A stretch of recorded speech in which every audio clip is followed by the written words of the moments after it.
Hello, welcome back to Careers and Coffee. I'm Lucy and I am joined by my fabulous co host, Charlotte. This is a LinkedIn Live series, YouTube series where we talk all things careers over a cup of coffee. So, Charlotte, before we continue, do you have your coffee ready? Absolutely. Cheers. I love how we're Cheers. kind of a bit matchy to Oh my top yeah. and this doesn't match, but you and I match. So, Yes. quite like that. So, season two Completely has been unplanned. it has been completely unplanned. So season two has been a little bit different. So Charlotte and I have been talking about different topics of interest with some really amazing guests, which have been really great. We've been talking about skills and their experiences and their expertise. I was going to say experiences twice then. This week, we have a topic that's all about hiring and retaining top talent. I'm so excited. I feel like I've been really excited about every episode we've done, by the way. So we are going to be joined by Rich Napier. So Rich is from Trio Recruitment. He graduated from University in Bath with a degree in business studies. During his placement year, he was working for Hayes, where he was recruiting for the prison service. How interesting is that? And then he moved into technology in around 2019 and spent the last 5 years placing people into jobs from desktop support to IT directors. So enough of me waffling on. Let's bring Rich to the stage. Hello. Hello, good morning. Hi, Rich. Welcome. Do you have your coffee? I do. This is quite early for me to have a coffee, by the way. So if I get a little bit excited halfway through, it's because I'm not used to it at this time. Excellent. Appreciate that. That's okay. So, Rich, thank you so much for joining us this morning. And obviously, Lucy's given a nice little overview of, your career journey. But maybe you could colour that in a bit more for us and share some more detail. Yeah, absolutely. So as Lucy said, so I started recruiting in the prison service, crikey, about 7 or 8 years ago now. So obviously very different to the world of technology. I think it was probably a good introduction into the world of recruitment because, as you can imagine, there's a lot of moving parts and a lot of things that probably could go wrong and change quickly within the prison service. So it probably definitely grounded me very much and then brought me into technology where I started in 2019.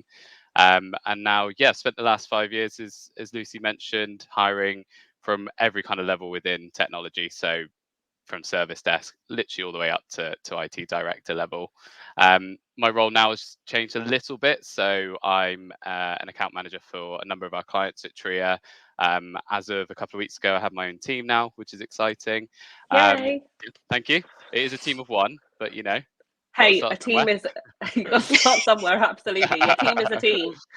And then my role is also split into sales as well. So it's kind of like a multifaceted, it's almost like three main angles, I would say, in terms of my role.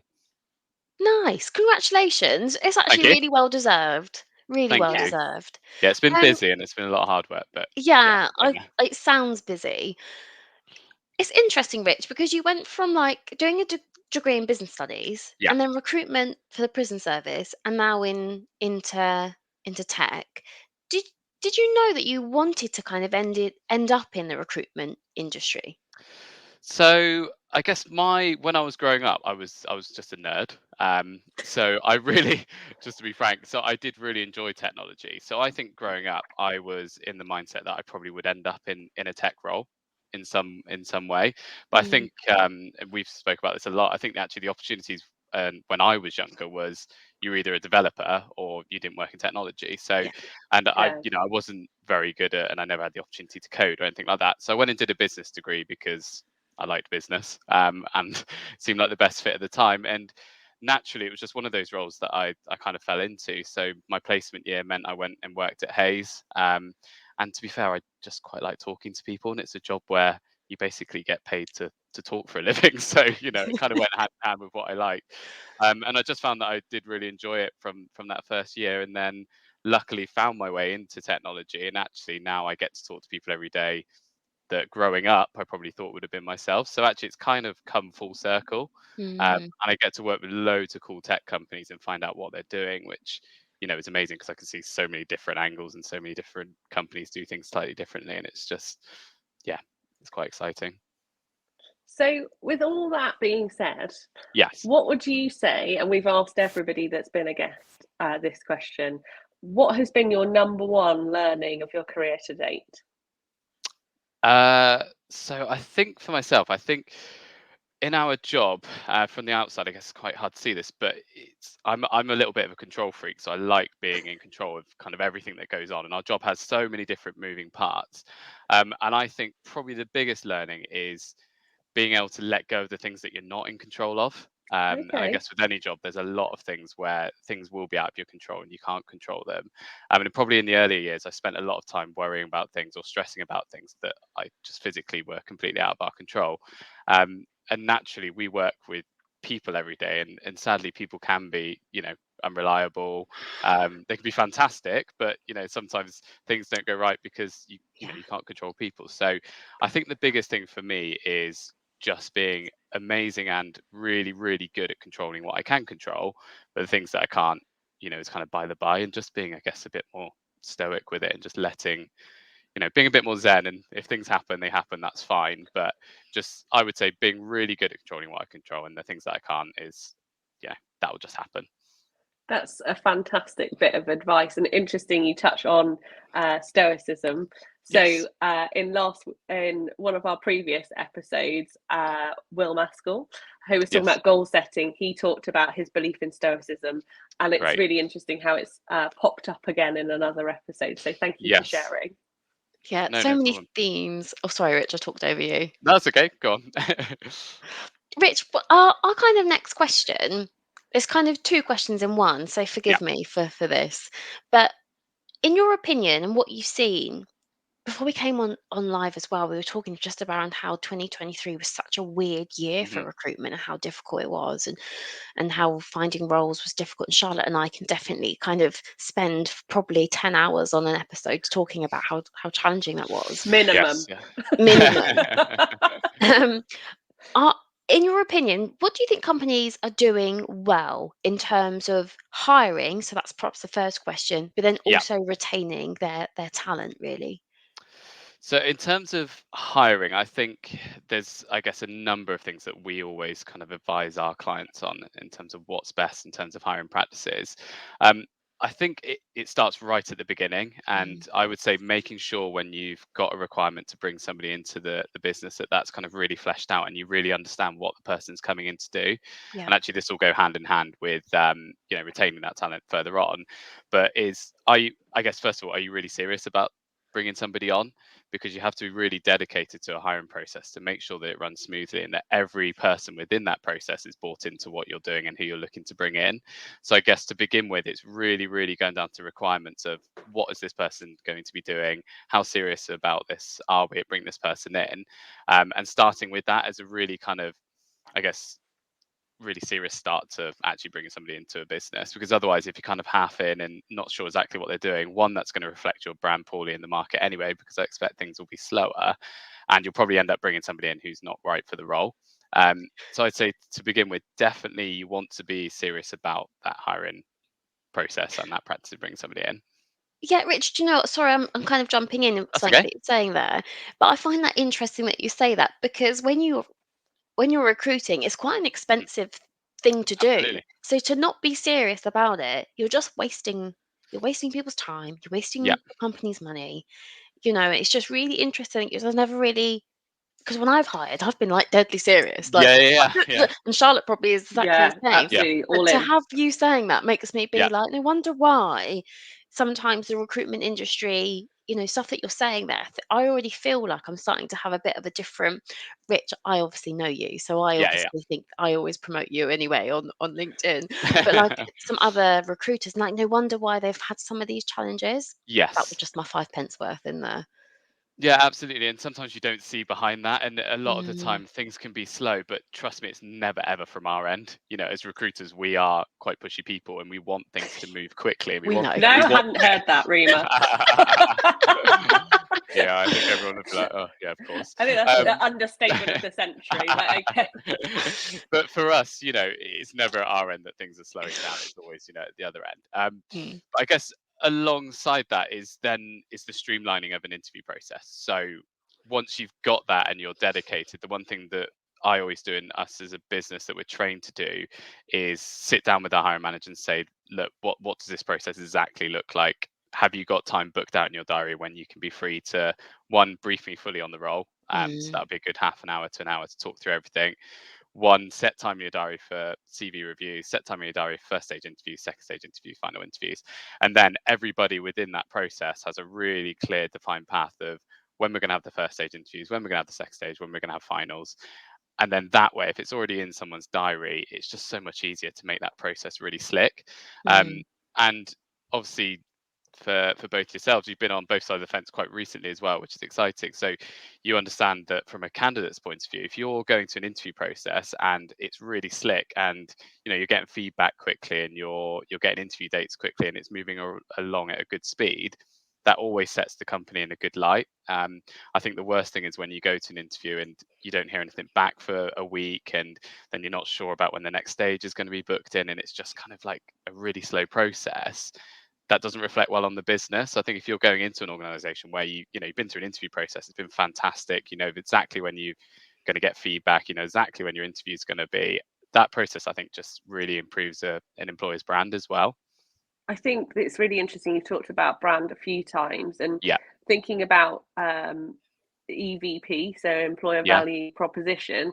What's really struck me in the past year is, particularly with consumer facing brands, I Hmm. mean, it's equally important for non-consumer facing brands, but when you're, representing, consumer facing brands, like protecting that Yes. EVP and that brand is so important. What's really shocked me is how so many haven't.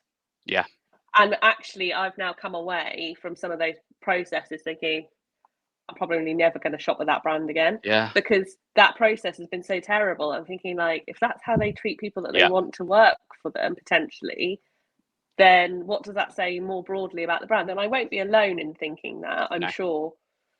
No. And How this. do Yeah. Sorry. So I guess the question to that is, how do you in your, because obviously you don't work for that No. particular business, but you are an extension of that brand. Definitely. How do you ensure that you, your team, your other colleagues are kind of helping to continue to reflect that brand, and sort of encouraging people to behave in that way? Yeah, I think the biggest thing for us is when we have that, and a lot of the clients I work with, like yourselves, I've known them for years, so I do really Hmm. understand their values. But if it's a new client, for example, it's just going through their values to begin with to really, really understand them.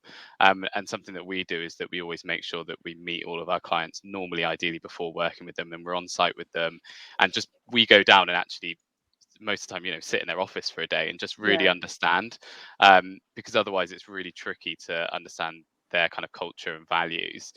So we do, we're relationship driven, but we really do make sure that we understand them so we can take it to market. And we are quite clear with our clients, that we do represent their brand and we are an yeah, extension of the brand. And actually, we're the first probably point of contact with yeah. those brands. So I'm making sure when I'm asking questions of people that are hire, it kind of goes back to, is this definitely a role that you want hired? Do you know exactly what you're looking for, and ask those probing questions so that I'm confident go into market that this is going to be a process that reflects them in the best possible light. Great. What about the retaining side? Yeah, so I think again it goes back to that first stage. So I think the first thing is the clarity of what the role is. So a question I sometimes like to ask is, what does this role look like in the first month, and then what does it look like in the first 6 months, and what does it look like in the first year, so that when somebody's coming into a process and then going into that role for the first time, they know exactly what they're going to be doing. The Mm. amount of times, sometimes we hear of, they've done a month, it was like, actually, this wasn't what I thought it was going to be. So I think being really, really clear on exactly what this role is going to be, and obviously things change and naturally they will. But I think having that at the front of your mind always is like, what is this person actually going to be doing? I think the biggest one, and one of my clients is exceptionally good at this and has a really good retention rate, is training and development. It's absolutely huge, as it always has been at the moment, but I think it's really, really big at the minute. Is with hustle culture and people really wanting to improve themselves all the time, and I guess the pressure to do so, actually investing in your employees is probably the biggest thing you could do right now. It's a question I get asked a lot, is Will they put me through my certifications? What does my promotion plan look like? Where can I be with them in 2 to 3 years' time? We've noticed a big shift probably since COVID, that people want to be joining businesses where they're actually improving their careers, not just going in and kind of dilly-dallying for a couple of years, but actually what does a promotion plan look like for them? So definitely having a clear kind of progression plan for people and training development would be number one, I reckon, in retaining. There's definitely something in that, Rich, with what you're Yeah, saying, because I went to this event a while ago, and yeah, they were talking about really about Gen Z coming into the yes, workforce now. But I actually think it's actually like post-pandemic, a lot years ago, and I'm probably just talking for myself, and it'd be really interesting, the audience as well, what your experience is. Um, Years ago, I was just, I wanted a job and I wanted them to like me and for me yeah, to hire them. And it's like, "Yeah, pick yeah. pick me, girl." Um, and But now I want a business to show me what you can Yeah, offer me. So you want me and my skill set, my talents, yeah, but what are you going to give me? And I think you've hit something there that's probably because I've been reading about it and going to events and stuff about it. But you're like I feel like you're spot on with that. And I think if you're mm, going to retain staff, retain top talent, I do think that's really important. Investing in that training and development, have a really good culture, have a yeah, work-life balance. yep, Like no definitely. more getting called out at 3 a.m. unless your job is required for you to do that. Yes, But absolutely. those types of things. I Yeah. think flexibility is a huge one. Mm, Um, because so many, I guess, people before were used to where you had to be in the office 9 till 5:30, and there was no flexibility. But we've seen that shift, and I think still companies are getting used to that. But if you trust your people to get on and do your job, that is going to improve their motivation. It's going to improve their productivity massively, because nobody wants to have a manager kind of leaning over them, telling them what to do all the time.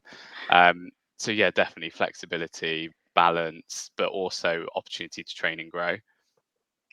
But I think it's a really interesting point that you've made there, Lucy, about it's a two-way process, and I think definitely when you're younger, and I speak for myself and quite frankly for Lucy by the sound of things as well, but you're just excited about the opportunity, and like you want to be, to Lucy's expression, want to be picked.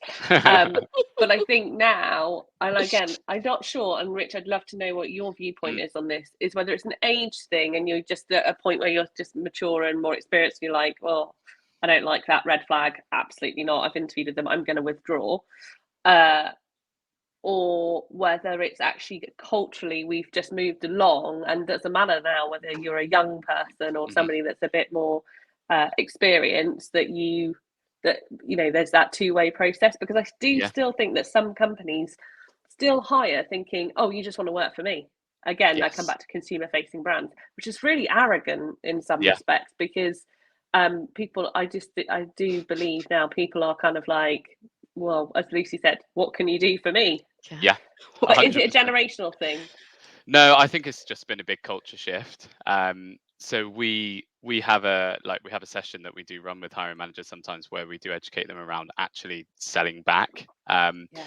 It's been a huge shift. I think post pandemic again. I don't know whether it's just because we've noticed it more in the last couple of years, but if you're a company that isn't selling to people at interview stage, you're going to lose the best people. Because there'll be other organizations that are doing that. And it's probably one of the biggest bugbears that we have, is when a company almost refuses to do it. I guess, Charlotte, goes back to that almost arrogance piece, that Yeah. we're this brand, so they're gonna work for us, and they're gonna really want to. Unfortunately, it just doesn't work like that No. anymore. Unless they have an absolute burning desire, but there's going to be one in 100,000 people, I expect. Um, but that's probably another huge thing that we tell hiring managers, that they have to sell the opportunity, and they have to sell why us. And we might go on to talk about it, but during an interview Yeah. process, that's one of the biggest things, is if you're not doing that and you're not selling your brand and your company and what you offer, you're definitely just going to lose people. So it sounds like that's something that you see that people struggle with. Is there Mm. anything else that you think that companies, hiring managers struggle with in terms of hiring, but also then thinking about going back to Lucy's earlier thing around retaining. What do you see as the key struggles? I think, and this obviously depends on what your requirements are, but maybe at the more junior level is just not investing in like entry level talent. Mm-hmm. Because if you can bring people in at entry level, I work with a lot of like junior developers, for example, and they're amazing. They're super, super passionate. They're really, really ambitious. They just want to land that first opportunity. And it's the classic catch-22. We need experience, but where do you get it Yeah. if you can't get an entry level role? So one of the clients that I work with, they do invest in graduates and entry level. And what you then see is that people stay with the company longer because they're more loyal. They've been given that opportunity. They normally buy into what the company does because they go and work for them and they really get that training development. They get that nurture. And then you do keep people for a longer time. And it may be a case that you do train people and you lose them, which, naturally can happen. Yeah, it happens. But what will normally happen is if you train somebody up and you lose them, they might come back in 5 years when they're a senior IT director or something, once they've gone Yeah. up that career ladder, because they'll remember that journey with them. So I definitely would say if you've got tricky positions where you just can't quite get the right person, always look at that opportunity to bring in somebody slightly more junior and train them up. A lot of the time, you can't teach personality, you can't teach culture. So if you give people the opportunity to come in and actually really show what they can do, and you can spare that time to train them up, actually that's a really good retention, a good way of keeping good employees in the business, and actually potentially bringing them back in the future as well. I've got a little bit of a hot take on that. Oh, go on. Because I agree, I do agree with you Yeah. with what you've said, but my kind of hot take on it as well is I also think sometimes people want a super duper experienced Yeah. individual and then won't pay for that person. Yes. So that's Yes. one of my hot takes that I have. And my other kind of sidebar to it is that you said something there. Sometimes you can't train that kind of personality, and I agree with you. And I can't remember who said it, and I'll find it, and then I'll put it in the comments. Somebody said around the only thing you can't really fake in life is your energy, and I Oh, I think, like Yes. that. and I really liked that. So, Yes. and sometimes when someone's got like high energy and like you want that, so pay for that. Yeah. That's my hot take. Yeah, absolutely. And mic drop. And but I think, if you're not willing to pay for that or willing to invest in it, other companies will and your competitors will. I think that's the biggest thing to remember Yeah. is that if especially in, industries where they need sector experience, for example, if you're willing to risk losing out on someone, they're probably going to go work for your competitors. And that's the biggest risk as well, is that you're losing that talent to other companies that you're directly competing with, which is, is your risk, I suppose. But I love that. you've It's a got shame to, you yeah, can't say that, can you, in the interview? Okay, well, that's fine. I'm just going to go to your competitor. yeah, yeah. That's it. One Well, day, you one could, day I someone will mean, do yeah, that. you you get you that could, but I'm confidence. not sure how well that would go. Yeah, well, I wouldn't do it, obviously. There's my brand um, gone. um, so actually, that's a really salient point in terms of is that so. Just kind of digging more into that from Mm. a struggle perspective, is salary still something that you think is a struggle that's turning people off from being able to attract top talent? Because for years, particularly when you work in tech, as you'll know, everyone's like, oh, we can't afford a Google salary, a Facebook salary, a WhatsApp. I can't think of all Yeah. the brands, but you know what I mean. Those Yeah. kind of like big players, and then now consequently, they've all made tons of. I was going to swear then. Yeah. They've all made tons of people redundant. Yeah. So is that still, are companies still feeling pressured around those types of salaries now? Do you know what? It's really interesting because after COVID, when everything got put on hold, we saw that big boom. I think it was in 2021, Mm-hmm. where salaries just went through the roof, and honestly, people were just paying, Yeah. whatever they needed to pay to get people in, and it just you had to because it was so competitive. And then what we started to see was those people on really high salaries, where they maybe were being overpaid, like you just mentioned, started getting made redundant.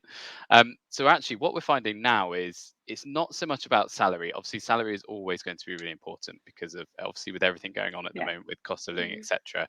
Salary is going to be really important, but honestly, we've seen such a huge shift in people wanting to work for companies because of they've got really good mission statements, they've got really good values, they offer really good training. Salary is almost most of the people that I talk to, especially more at the senior level, it's not so much driven by salary. It is Interesting. more I want to find the right opportunity. I want to learn and grow. I want to work for a company that's actually giving something back. I want to work in something that's maybe sustainable. Or I'm having way more of those conversations where people are saying, look, salary is really important, but actually I want something that's going to get me to that next level, or I'm going to work for a company that I actually Yeah. care about. And I think we've all kind of felt that. I think after COVID, it kind of put a lot of things into perspective. And we're all like, actually, do I want to get out of bed every morning for a company where I don't actually care about the work that I do? Um, and every day now I'll have a conversation with somebody where they say, I want to work for a company where I actually care and I can actually give back and I actually can do the thing that I want to do. Yeah. And salary kind of falls by the wayside a little bit for that. So it's been a big shift. It's been a really big Mm. shift. And that's what we now 2024. It's only in a couple of years. But I think those redundancies have had an impact and people have actually thought, actually, maybe salary isn't the most important thing. If I can get a job where I can improve or get a job where I really buy into it, it's actually more important. There's almost something It's so quite. Go on, you sorry, I share. was just going to say it's so interesting hearing you say that, because when I think back to 2020 and the business I Yeah. was working in, we were struggling to hire tech people because we couldn't afford to pay their salary. So we Yeah. opened up tech hubs in Bristol, for example, Nice. Yeah. because we weren't competing with the likes of Google and Amazon. Yeah. And but so what I think that has done has also broadened where sort of people live across the country and given that mobility. And Yeah. now we see that tech's not so centralized in London as it was. And, people have moved out, and, I've moved out. And Yeah. it's interesting to see now that what that ripple effect has done to spread talent across the country. Mm. Definitely. And sorry, Lucy, go on. No, you go. You go. No, I was just going to say, and actually on I guess the London, people moving out, and it's made it so much more competitive across the country. If you just mentioned Charlotte, it's amazing. Yeah. Like for quite a lot of our clients that offer that flexibility, they can really cast that net super, super wide. Now, I have clients that are based in Bristol, but actually they have people working for them in Scotland. It's fantastic because that's people that were just not accessible Yeah. 3 years ago, and you can really build an exceptional talent pool within your organization just by being a little bit flexible and having people further afield. And actually you can save money then, because people aren't expecting the London salaries if they're living in the countryside in Somerset, because they don't have those salaries there, and it's having Well, that they don't have flexibility the really. thousands and thousands of pounds to pay to commute on a season No, ticket that you once no. would have done. Absolutely. I have another hot take on this. Oh, look Oh, at me go with my hot takes today. on. I completely agree with you that first of all, I wanted to say was how wonderful it's to hear people nowadays more focused on like, I want to give back and I want to do good. In Mhm. the world that we live in, sometimes we don't see that. So it's actually quite nice to hear that actual human beings can be quite human. Yes. Um, but my hot take is I agree. I've seen lots of people being able to move out. I love the fact that I work from home pretty much like 95% of the time. I love that. Although I have seen some people during that kind of time where it was like, yeah, you want to move to Devon? Move to Devon, no worries. You want to move up to Scotland? No worries. And now they're being asked to come back to the office Yeah. again. And the companies are not paying for them to um, like get the train from Devon to London. That train is Yeah. pretty hefty. Yeah. And you're having to like maybe stay in a hotel, and companies aren't paying for that. And I guess there is my hot take is with a bit of a question to it. Are you seeing that too? As much as we've talked about how wonderful it is to do all of Mhm. that, I think there's also, I almost want to bring up a bit of a flag to say, Yeah. but there's also this going on too. Have you seen that? Definitely. To be fair, it's not something that I've seen a lot. I definitely speak to people where it's happened, so Yeah. it 100% does happen. Um, I think potentially we're quite lucky that the businesses that we work with have stuck with that. Mm, And I guess there is always that risk where things can almost kind of snap back. But I think the companies that have found that it works have invested in things that have maybe kept their culture going, because it has been such a big shift. We were all in offices 9 till 5, Monday to Friday before. So things that work really well is those monthly meetups or quarterly meetups, or paying for WeWork space or office space for employees to get together, maybe not all together, but little teams to go and meet in their kind of pockets of where they live in the country. But there has been organisations where they have done that kind of snapback. You're coming in regardless.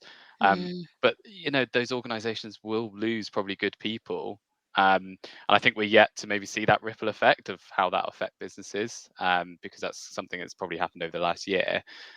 Will they actually have to go back because people have moved out of London, and actually there might not be as many good people as you'd hope that would want to come in the office that frequently. Yeah, I think that's a really, really good point, actually, Yeah. what you've just said there. So the next question that we had Yes. kind of jotted down was around, and I think we've talked a lot through it, Mhm. but do you think that we could go through what would be like an exceptional hiring process, kind of end to end? What would that look like? So I think, yeah, I guess we have touched on it. So it's that, I guess, really smooth process. So I think time does come down to it, and obviously you want to make sure that you take time to find the right person and not rush into things. Mm, But that really smooth process of first contact, whether that be from a recruiter or from the company itself, a really, really good introduction, understanding of the business, talking them through properly what the roles and requirements are, covering all the questions off, and then from that point, you want to be constantly engaged with that person throughout the whole process.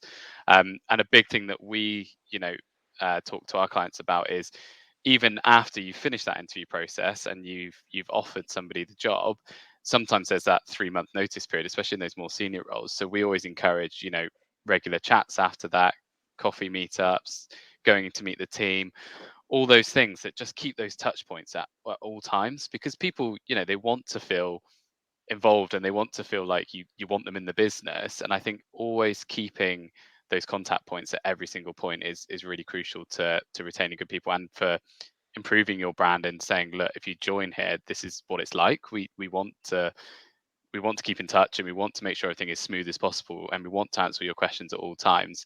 So I think that's probably the biggest thing, is making that process really smooth, really slick, really streamlined, and just as quick as your business will possibly allow it, but also at the same time obviously making sure that you're taking the time to make the right decision, because you don't want to rush into it. But where we fall down is when it's slow, you know it just breaks up, and you don't get feedback, and then you do, and then it's fast, and it's having it really mapped out and defined so that you get the best people and you get them through the door quickly. What about things like, because this is often a topic that comes up on LinkedIn, and I'm desperate to know what your opinion is. Yeah, go on. How many stages are too many stages in an interview? Number one, and then Yeah. number two, like, should there be an SLA or like a measure between first contact to first interview? Like, what do you think the Yeah. optimum amount of time it should take to interview somebody? Is it 2 weeks? Is it a month? Yeah. Like, spill So the this is tea or the coffee, as it is in this case. so we discuss this all the time, because literally my LinkedIn feed is always, yeah, as you've said, you've seen Yeah. this. It really does depend on the role, so it's hard to say exactly what it should be. I think anything over 3 stages is probably too long, Okay.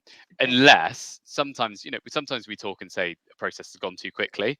Actually, some people do need a bit slower so they can think about it, but I would always say 3 stages is really good. If it's a role that's not quite a senior, 2 is normally absolutely fine. I think anything over 3, you're risking the person just thinking, am I just interviewing for the sake of it?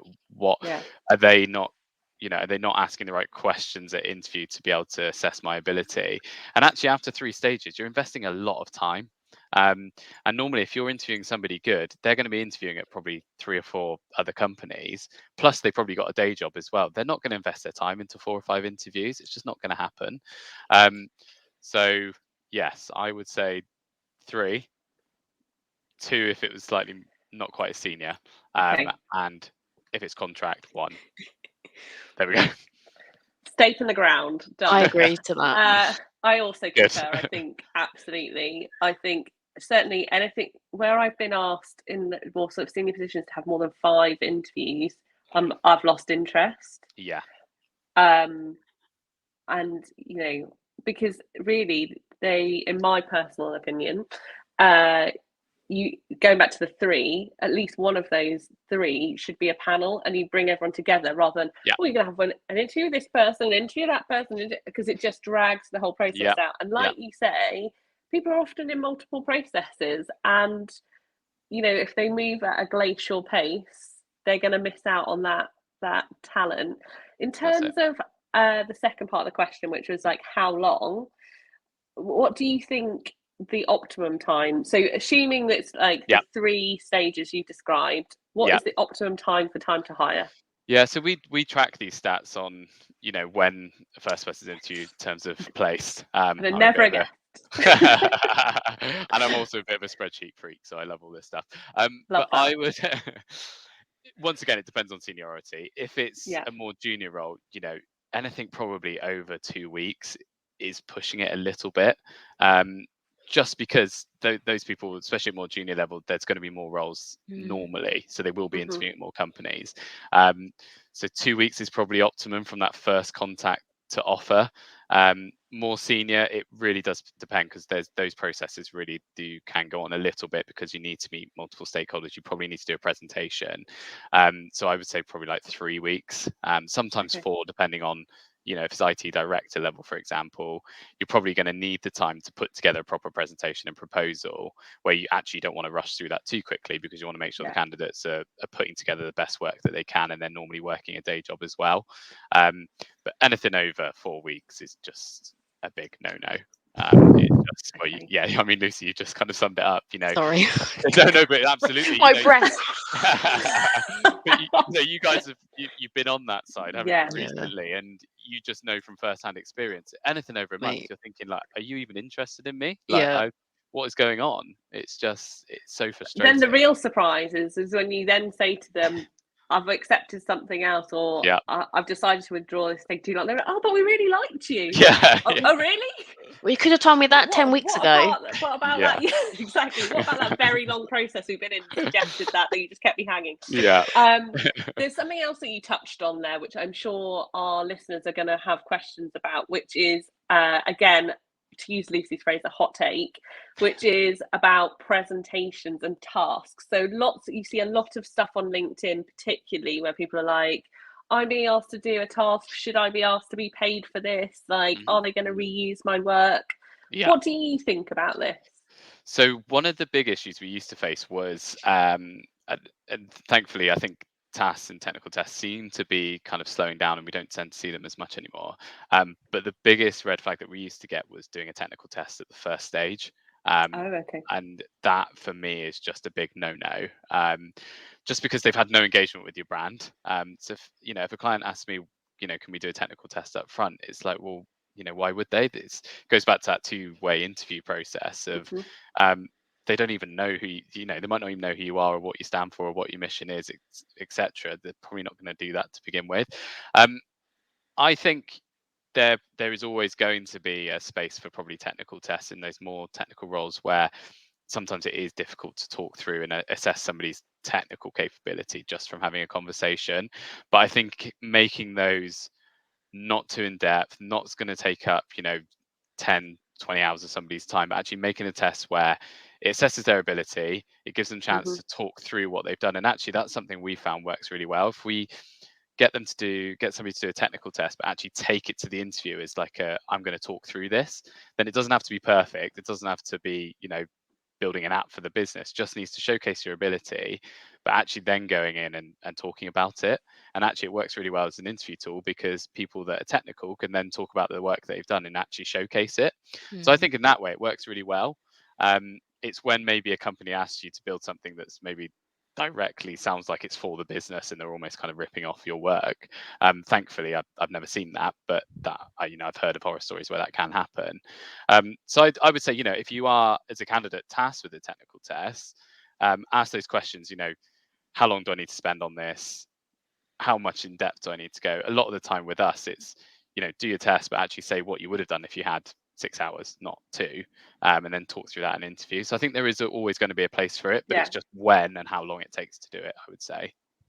Okay, it's interesting. So if I put my hiring manager hat on, yes, I love to set a task or a test, because it shows you how that person thinks and how they work. Absolutely. And it gives you something that some people are what I would call, air quotes, professional interviewers. They're very good at interviewing. And it's an Instagram versus reality thing, because then when reality comes, they've taught the talk, but they can't walk the walk. And I think the test or the task scenario is a great opportunity to see how they're thinking, their thought Yep. process. So I'm a fan. And then even like putting my candidate hat on, now I'm going to be the geeky one in this, because I like a task, because Yep. I quite enjoy that, putting a presentation together or thinking about how I would do something, because it almost feels like you're having a practice of doing that job. And Yeah. but it's also the kind of stuff that I enjoy doing. And I know it's not for everybody. Lucy, what do you think as either a candidate, hiring manager, or both? I wasn't too sure. Now we've talked about it, probably as a hiring manager, I would probably want to do a task, but I wouldn't want it to be like overkill, and it would be something super like, here's a bit of prep time. I would never just throw it on them in the session, because interviewing Yeah. anyway is as stressful as it is. So I Yeah, definitely would give them kind of a few days to prep, a week, depending on time scales. um, but as a candidate, I don't mind it. I'm quite creative. So if you want me to do a presentation, I personally quite like doing that, because I like to show off how creative I can be. I think it comes down to, if someone asked me to do a technical test, although I've worked in tech for a long, long time, and you asked me to do something uber technical, I would have to really question, actually, I can't do that test. So therefore, is that job right for me? Yeah. So I think that's where you as a candidate need to go, oh God, I've got to do a test. I'm so stressed about it. I would invite you to go, why am I stressed about this test? Is it because, is it because I'm not going to, and then question, is that the right job for you? Are you putting your skills to the right place? Definitely. And it goes back to that two-way street thing again, doesn't it? Just because yeah. they've given you a technical test, actually, like you said, reflect on it. And if it doesn't, assess what you believe is your capability and the work that you'd be doing, then actually probably it isn't right. Um, Mm, yeah, I think you both kind of hit the nail on the head with that, yeah. definitely.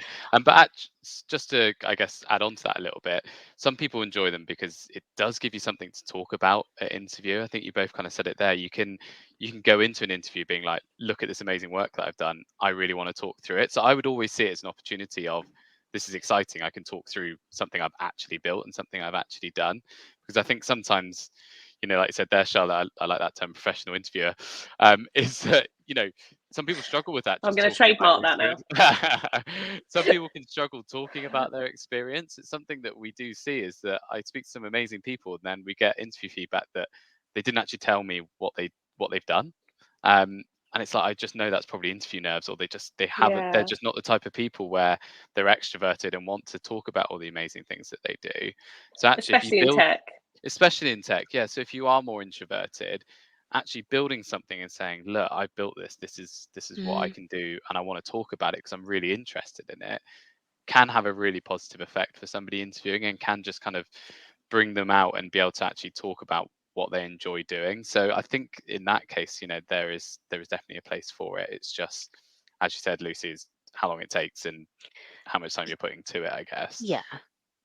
I I think it all. Oh, sorry. I was just going to say, I think it makes for better inclusive hiring by doing different types of things. So, obviously, as you said, Rich, not everyone's that professional interviewer Mm, that's slick and polished. And yeah, actually, I've interviewed people who, on paper, their CV is like outstanding, and then they like met them, and they're like, this person is not the same person. And then you get them to do a task, and then suddenly they're like, oh, actually, like, can do absolutely, all these amazing things. So, like, from an inclusivity perspective, I definitely. definitely think that like having a mix is really important. Sorry, Lucy, I interrupted you. Go. No, it's kind of on the back of what we're talking about, but it's kind of almost something I wanted to pepper in, because it's something that um, we actually, all of us, have spoken about with each other, and kind of as the group, just around having somewhat of a bit of a, like, a portfolio or a personal brand on Yeah, LinkedIn, because I think that gives you an opportunity to show off some of your talents too. And I wanted to mention it because, Rich, I know that you and I have talked about this before. mm, And Rich, what you said to me was, when somebody has done some like side projects, or like, yeah, is busy on LinkedIn, it yeah, actually makes it really easier to like sell that candidate. And I just wanted to, I think that was such a lovely piece of advice you gave me last year, and feedback as well, which is really kind of you. That actually, that's really sat with me, and I thought, actually, I've never really shared that out with anyone, and I just yeah, wanted to share that out now, especially if people are looking for jobs. yeah. Um, yeah, just wanted to No, mention it but really. yeah, you're completely right, because well, it brings you to life. And hopefully in the next few years we'll have an overhaul of the CV system, and how I mean, at the minute it's so broken, and we could go down a rabbit hole with LinkedIn one click apply and everything else. Oh But God. it's for us, it's so frustrating because we want to be able to bring people to life, and CV, I mean, it's so outdated for me. It's just, I can't believe we still use them. But like you said, Lucy, having a presence and side projects and things you can talk out and things you're passionate about, and like, I would love to go to hiring manager and say, don't worry about the CV. Let me show you Lucy's LinkedIn. Let me show you all this exciting stuff she's doing. She's done this talk. She's done this. Done this. That is just so much more powerful than somebody just having a CV. So I know it's not in everyone's comfort zone to be a big presence on LinkedIn. But what have you done outside of work that I can take to somebody, and you can talk about in an interview that's really exciting, and be like confident sharing those things, Yeah. because it can just bring you to life. I just wanted to quickly add something onto that, and I know we're slightly going off on a tangent, but I think it's really important to mention, and I am conscious of the time as well. When I was in another role a while ago, we hired a career returner, and she had been out of work for 25 years. Mm, And I think the career returner program is absolutely fantastic. yeah, And what I really liked was she was able to share and answer my questions that I had from the volunteering stuff she had done, from the house projects that she has done. yeah, And that's one of the reasons why we chose to hire her, was because actually outside of her working career that she's had, she was able to go, okay, I may have not been working for 25 years, but this is what I have done. And yeah, actually it turned out she had been working, she'd just not done a corporate job, she had done other yeah. things, raising her family as well, and all of that amazing stuff. And I think I really want to encourage people, and I don't know if we've talked about this before, but I really want to encourage people, when you are in your interviews, I don't care what level you're at, to talk about those things too, because we want to hear about those things as hiring managers, because that actually will set you apart from the other person that we're hiring. Definitely. I could not agree more with you, Lucy. And also I think you can apply that to anybody who's been made redundant or laid off and have been, looking for a job for a while. Make sure, and I've said this before on a previous episode, make sure you're doing other things so that you've got other things to talk about in the interview. And certainly that's what I did, and I found it to be really useful. And I ended up having like longer conversations about some of the voluntary work I've been doing, and some of the, Yeah, doing this, for example. And people are interested in these things because it makes you a rounded person, I think. definitely. So, And it Rich, I was oh, go sorry, go on. on. No, you No, carry on. I was going to say, and it makes you stand out as well. Yeah, if somebody's interviewing 6 or 7 people, actually you will remember that person who has talked about all of that sort of good stuff they've been doing as well. definitely. So, Rich, I'm conscious that we've been talking for ages, and I know that Lucy and I could talk to you for hours. We won't do that to our audience. No, that's fair. Is there anything else that you'd like to share with our audience today on this topic, or anything else more broadly to do with careers? Um, I think, I guess, almost what we've just raised, a lot of the conversations I have now with people, and there's got to be another way in terms of the system that we do use to hire people, because I think the LinkedIn one click apply at the minute is just it's so tricky, because we advertise a job and it might get 800 ad responses. How do you stand out? And that's actually a conversation that I'm Yeah, having with people all the time. How do I stand out? How do I stand out? And I think if you can just put yourself out there a little bit more, and just really do try and push those personal projects and things that you're doing outside of work, and just trying to take that extra step where you're just elevating yourself, is so important. And hopefully, we do get to a place where actually we move the hiring process so that it's not so CV driven, and it's not just send my CV to a portal and hope that I get picked out of 800 people, because that's so ridiculous and it's yeah, just luck of the draw. Um, but at the moment, whilst that is still the case, do try and work on personal brand, do try and work on your LinkedIn, and do all those exciting things outside of your work, and just talk about them. And I know it's not comfortable for everyone to do it, but it will just elevate you and just try and get you to that next level so that you do stand out. Um, and I really do hope that system changes, because at the moment it's broken, in my opinion, and it's sad that we have to talk to a lot of people all the time that unfortunately we miss, because you can't get through 800 yeah, people in one day or in a week. It's so difficult. but elevating yourself does really make yourself stand out. And Lucy, and I know we've known each other for a while, but your profile when we first spoke, it does make you stand out, because I knew who you were before we'd even met. And I know that's not an easy thing to do, and it's out of She'll people's love that you comfort just zone. said that, Rich. I know. Oh God. Oh, that's a big deal. But it does work, and it's funny because people, and you see this a lot on LinkedIn, and people focus on engagement and how many likes that they get. But I know loads of people on my LinkedIn feed that I'd never ever even like their content. But if I was to meet them, I'd be like, oh, I know they've done this and they've been to this event and they've done this and they've done this. So like, just trying to elevate yourself and just talking about yourself. I know it's not comfortable for everyone. I get it. But that would be, I guess, my biggest thing at the moment, whilst the system is how it is how do you elevate yourself, and doing those things really, really does help. That's absolutely terrific advice. And I think I speak for both myself and Lucy. We'd definitely love to have you back for another episode to talk about the broken system, because otherwise we could be on this LinkedIn Live for a lot longer. But honestly, I think it would be a great episode. So we'd love to welcome you back. You've been a fantastic guest. Thank you so much for joining us today, Rich. We really appreciate it. So everybody, thank you so much for joining us today. We hope that you all enjoyed this episode as much as obviously Lucy and I very clearly have, and poor Rich, who's known Lucy and I for a while now, so he's had to put up with us. So thank you. So if you would like to be a guest, or if you have any ideas about topics that you'd like Lucy and I to cover, then feel free to email us at careersandcoffeell@gmail.com on the bottom of the screen now via the ticker tape. Thank you very much. LL is LinkedIn Live for anybody that is interested as to why there's 2 L's at the end of our email address. And of course, if you want to catch up on this episode or any of the other episodes in season 2, season 1, or any of our mini series, you can find it all on Careers and Coffee on YouTube. Thank you so much, everyone, and look forward to seeing you again soon. Take care. Bye.